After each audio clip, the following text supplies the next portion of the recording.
अब हम देखते हैं कि हमें चाहिए क्या-क्या ट्रेडिंग या इन्वेस्टिंग करने के लिए, मतलब कोई भी स्टॉक खरीदने या बेचने के लिए हमें क्या-क्या चाहिए। तो सबसे पहले तो हमारे पास होना चाहिए एक बैंक अकाउंट, दूसरा होना चाहिए ब्रोकरेज अकाउंट और तीसरा होना चाहिए डीमैट अकाउंट। तो बैंक अकाउंट मतलब हम किसी भी नेशनलाइज्ड बैंक में अपना बैंक अकाउंट खोल सकते हैं जिसमें नेट बैंकिंग की फैसिलिटी हो, क्योंकि पैसे ट्रांसफ़र और ट्रेडिंग अकाउंट से बैंक अकाउंट में लेना अगर नेट बैंकिंग है तो बहुत आसान होता है। दूसरा चाहिए हमें ब्रोकरेज अकाउंट। तो जिस भी ब्रोकर के साथ हम अपना ट्रेडिंग अकाउंट खुलवा रहे हैं तो उसी को हम ब्रोकरेज अकाउंट कहते हैं। और इस ब्रोकरेज अकाउंट को जब हम खुलवाते हैं तो वही ब्रोकर हमें एक डीमैट अकाउंट खोल करके देता है। तो उस अकाउंट को हम डीमैट अकाउंट कहते हैं। इसमें हम अपने शेयर्स स्टोर कर सकते हैं। इस प्रोसेस को एक बार थोड़ा सा डिटेल में देख लेते हैं। हम एक छोटी सी प्रोसेस को देखते हैं। जैसे कि आपको कोई शेयर बाई या सेल करना है तो सबसे पहले आप अपने बैंक अकाउंट से पैसा ट्रांसफ़र करोगे ट्रेडिंग अकाउंट में।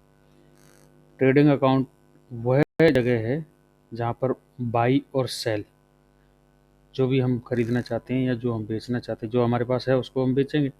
तो जो भी आप खरीदना चाहते हैं या बेचना चाहते हैं वो सब कुछ होगा ट्रेडिंग अकाउंट में। बाई और सेल से संबंधित सभी एक्टिविटी। अब जब हमने बाई और सेल कर लिया एक्सचेंज की मदद से, तो वो जो बाई किया है जो भी शेयर वो कहाँ ट्रांसफ़र होगा, वो डीमैट अकाउंट में ट्रांसफ़र होगा, क्योंकि ट्रेडिंग अकाउंट में इसको नहीं रख सकते हैं स्टोर करके। ट्रेडिंग अकाउंट में वो रिफ्लेक्ट होगा, जो डीमैट अकाउंट की होल्डिंग है उसको हम ट्रेडिंग अकाउंट के पोर्टफोलियो में हम देख सकते हैं, लेकिन एक्चुअल में वो स्टोर होगा डीमैट अकाउंट के अंदर। कुछ जो ब्रोकरेज हाउसेज हैं, जो ब्रोकरेज कंपनी हैं, वो केवल खरीदने और बेचने की फैसिलिटी देती हैं, और कुछ ब्रोकरेज हाउसेस खरीदने बेचने के अलावा चार्टिंग की फैसिलिटी देती हैं, रिसर्च रिपोर्ट प्रोवाइड कराती हैं। तो इसके बेसिस पे हम जो ब्रोकरेज कंपनी हैं या जो ट्रेडिंग अकाउंट ओपन करने वाली ब्रोकरेज हाउसेज हैं उनको हम क्लासीफाई कर सकते हैं उस ब्रोकर को फुल सर्विस ब्रोकर या discount broker. Full service broker मतलब वे ब्रोकर जो चार्टिंग फैसिलिटी देने के साथ साथ रिसर्च रिपोर्ट वगैरह सब प्रोवाइड कराते हैं, तो उस ब्रोकर को हम फुल सर्विस ब्रोकर कहते हैं। जैसे कि शेर खान हैं या कई सारे और ब्रोकर हैं। शेर खान इसलिए मुझे मालूम है कि मैं इस्तेमाल करता हूँ। और डिस्काउंट ब्रोकर जैसे जीरोधा सबसे ज़्यादा फेमस, अभी हाल ही में ऑनलाइन जो डिस्काउंट ब्रोकर हैं उनमें जीरोधा सबसे ज़्यादा फेमस है। तो इस तरीके से हम ब्रोकर को क्लासीफाई कर सकते हैं। पहले भी जो ब्रोकर मतलब हम पहले भी डिस्कस कर चुके हैं कि एक्सचेंज और बायर और सेलर के बीच में मीडिएटर का काम करता है। ठीक है, तो जब कोई शेयर हमने खरीद लिया तो वो डीमैट में ट्रांसफ़र हुआ। तो अभी हम थोड़ा सा डीमैट के बारे में भी देख लेते हैं। डीमैट क्या करता है, जो भी इक्विटी हमने डिलीवरी बेसिस पे खरीदी है उसको डीमैटेरियलाइज फॉर्म में स्टोर करता है। ये एक्चुअल में जो फ्यूचर एंड ऑप्शंस के कॉन्ट्रैक्ट हैं उनको होल्ड नहीं करता है।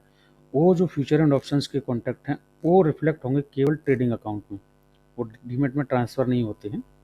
अगर जैसे मैंने कोई शेयर डिलीवरी बेसिस पे खरीदा है तो T+2 सेटलमेंट साइकिल के बाद वो शेयर मेरे अकाउंट में ट्रांसफ़र हो जाएगा।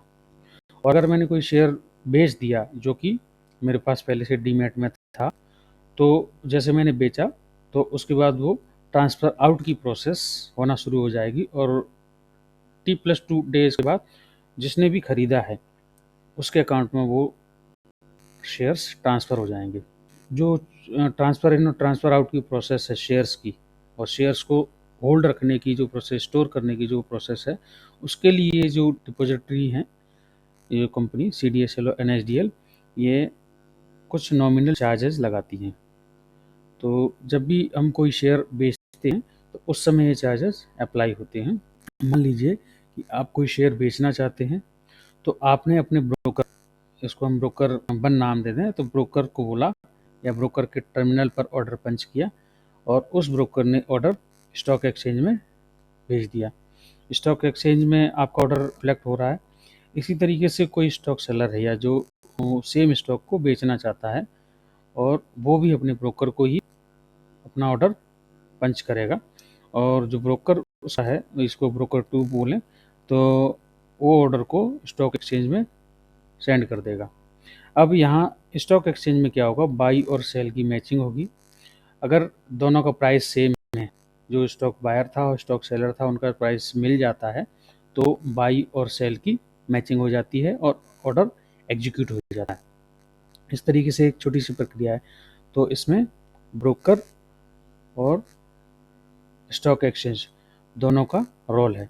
इसके बाद जैसे ये खरीद लिया जाता है, बेच दिया जाता है, जैसे खरीदने की प्रक्रिया हम समझें, तो फिर वो डीमैट में चला जाएगा। डीमैट पर अभी हम बात कर चुके हैं। और जैसे इसने जो बेचा है, तो बेचने की प्रक्रिया में इसके डीमैट अकाउंट से, जो सेलर था उसके डीमैट अकाउंट से निकल करके बायर के पास चला जाएगा। तो स्टॉक एक्सचेंज एक तरीके से एक मीडियम प्रोवाइड कर रही है, एक बायर और सेलर कहाँ जा करके खरीद सकते हैं, और इसमें मदद लेनी पड़ रही है ब्रोकर की, तो ब्रोकर से हम मदद ले रहे हैं, इतना सा है।